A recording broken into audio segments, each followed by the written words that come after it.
Hello students, last lecture में मैंने marriage या विवाह से रिलेटेड फर्स्ट सेमेस्टर के स्टूडेंट्स को कुछ इम्पॉर्टेंट क्वेश्चन बताए थे, लेकिन बहुत से क्वेश्चन ऐसे थे जो आपके उस लेक्चर में नहीं हो पाए थे। तो इसीलिए मैं पुनः उसी चैप्टर से रिलेटेड आपको क्वेश्चन बताने जा रही हूँ, जो कि काफ़ी आपके लिए महत्वपूर्ण होंगे। तो आइए देखते हैं। फर्स्ट क्वेश्चन है, निम्न में से विवाह है।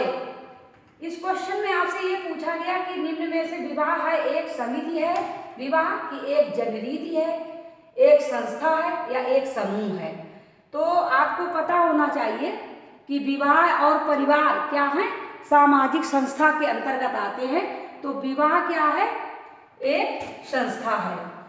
ठीक है, इसका जो है सा ऑप्शन सही है।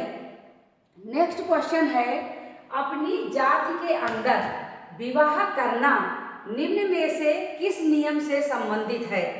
तो अपनी जाति के अंदर विवाह करना आपसे पूछा गया है।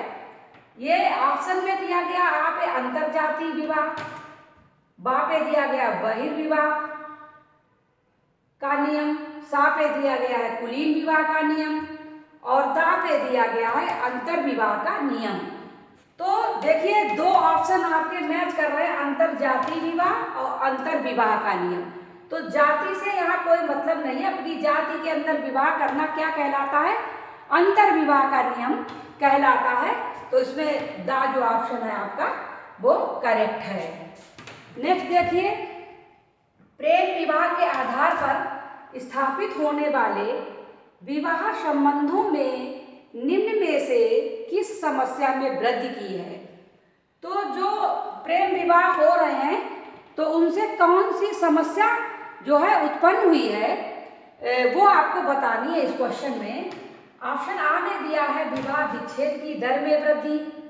विच्छेद मीन्स होता है तलाक, विवाह संबंधों का टूट जाना।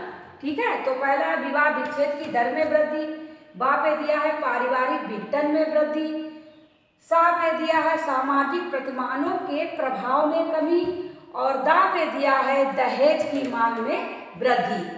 तो इससे क्या हुआ है कि जो प्रेम विवाह स्थापित होने पर जो विवाह संबंध जुड़ जाते हैं तो उनसे क्या विघटन होता है, विवाह विच्छेद की दर में वृद्धि, मतलब तलाक में बहुत अधिक मात्रा में वृद्धि हो गई है। नेक्स्ट देखिए 4 नंबर का क्वेश्चन, जब एक उच्च जाति का लड़का अपने से निम्न जाति की लड़की से विवाह करता है तो उसे उस विवाह को कहा जाएगा। ये देखो, ये क्वेश्चन जो है बहुत बार रिपीट होता है एक इस तरीके से, जैसे इसमें पूछा गया उच्च जाति का लड़का निम्न जाति की लड़की से विवाह करता है तो उस विवाह को क्या कहा जाएगा। जब लड़का उच्च जाति का होगा और लड़की निम्न जाति की होगी तो उसको कहते हैं अनुलोम विवाह। क्या कहते हैं, अनुलोम विवाह। इसमें ऑप्शन दिया अनुलोम विवाह, प्रतिलोम विवाह, बहिर्विवाह और अंतर विवाह। तो ये कौन सा होगा, लड़का जब उच्च जाति का होगा, लड़की निम्न जाति की होगी तो अनुलोम विवाह होगा। अगर यहीं पर लड़की उच्च जाति की हो, यह भी क्वेश्चन बहुत बार रिपीट होता है कि लड़की उच्च जाति की है और लड़का निम्न जाति का है, तो उस विवाह को क्या नाम कहा जाएगा, क्या नाम दिया जाएगा, प्रतिलोम विवाह कहलाता है। जब लड़की उच्च जाति की हो, लड़का निम्न जाति का हो। तो ये दोनों क्वेश्चन प्रतिलोम अधिक पूछा जाता है। नेक्स्ट देखिए, भारतीय विवाह विच्छेद अधिनियम 1869 किस धर्म से संबंधित है। तो ये जो है 1869 किस धर्म से संबंधित है विवाह विच्छेद अधिनियम में, मुस्लिम, हिंदू, ईसाई या बौद्ध। तो ये ईसाई धर्म से संबंधित है। किससे संबंधित है, ईसाई धर्म से। नेक्स्ट क्वेश्चन है, मुस्लिम कानून के आधार पर एक पुरुष एक समय में कितनी स्त्रियों से विवाह कर सकता है। तो आपको मैंने एक पिछले लेक्चर में भी बताया था कि ये जो है इनके यहाँ मुस्लिम जो है बहुपत्नी विवाह का प्रचलन है। तो ये कम से कम 4 शादियाँ ये कर सकते हैं।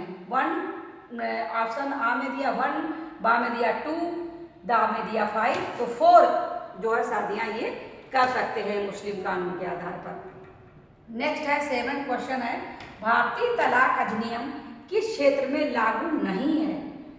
आ पे दिया है पश्चिम बंगाल, बा पे दिया है पांडिचेरी, सा पे दिया है कश्मीर, दा पे दिया है अंडमान निकोबार द्वीप समूह। तो ये इसमें कौन सा सही है? कश्मीर। भारतीय तलाक अधिनियम किस क्षेत्र में लागू नहीं है? कश्मीर में। नेक्स्ट देखिए क्वेश्चन, भारतीय समाज तथा सामाजिक संस्थाएं, ये पुस्तक है। भारतीय समाज तथा सामाजिक संस्थाएं पुस्तक किस विद्वान की है? इसमें दिया है आ पे कालिदास, बा पे मनु, सा पे R.N. सक्सेना और दा पे दिया है K.M. कपाड़िया। तो ये भारतीय समाज और सामाजिक संस्थाएं जो है कौन सा है? किसकी है पुस्तक? R.N. सक्सेना की। नेक्स्ट क्वेश्चन देखिए 9 नंबर पे, वह कौन सी संस्था है जो बच्चों के जन्म को वैध बनाती है तथा उनकी परिस्थिति को सुरक्षित करती है?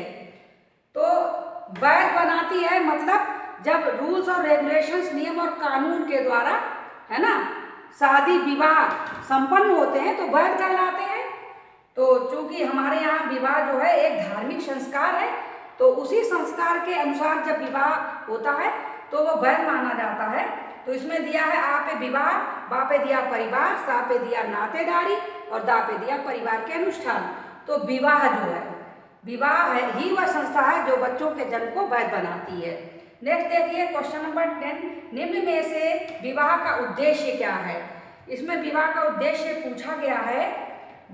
आ में है बच्चों के जन्म को वैध बनाना, बा में है परिवार की स्थापना करना, सा में है यौन संतुष्टि की संस्थात्मक पूर्ति और दा में ये सभी। तो ये जो है सारे जो उद्देश्य होते हैं वो विवाह के होते हैं। तो इसीलिए इसमें दा ऑप्शन जो है आपका करेक्ट ऑप्शन है। ये सभी जो है होंगे, बच्चों के जन्म को वैध बनाना, परिवार की स्थापना करना, यौन संतुष्टि की संस्थापक पूर्ति, ये विवाह के उद्देश्य होते हैं। तो यहीं से मैं अपना ये लेक्चर समाप्त करती हूँ और नेक्स्ट लेक्चर में मैं आपसे फिर मिलती हूँ।